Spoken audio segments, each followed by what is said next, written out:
If you're about to buy a bathroom vanity, this one decision will affect your cleaning routine, your resale value, and your budget.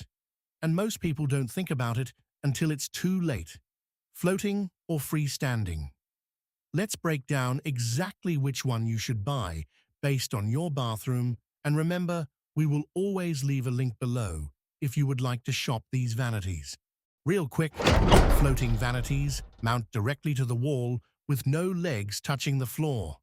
Freestanding vanities sit on the floor like a piece of furniture, often with visible legs or a closed base. That's it.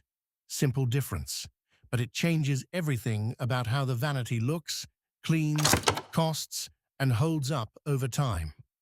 Here's the breakdown: style and space. Floating vanities make small bathrooms feel bigger.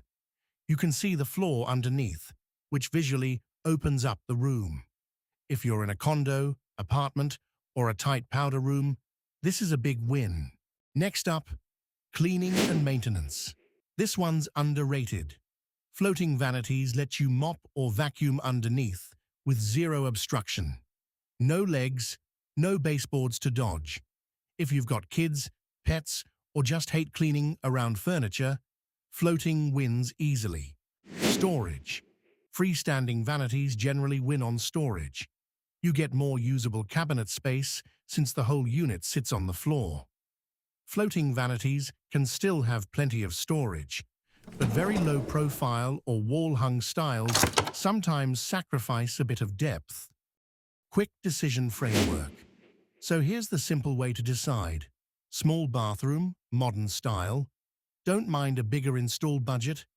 Floating bigger bathroom, want max storage, want to save on installation. Freestanding. Visit the link below if you'd like to shop vanities. We hope this helped you make the right decision. Remember, it's not just about looks, but cost, cleaning, and resale. Subscribe if you want more no-fluff bathroom reno breakdowns, and I'll see you in the next one.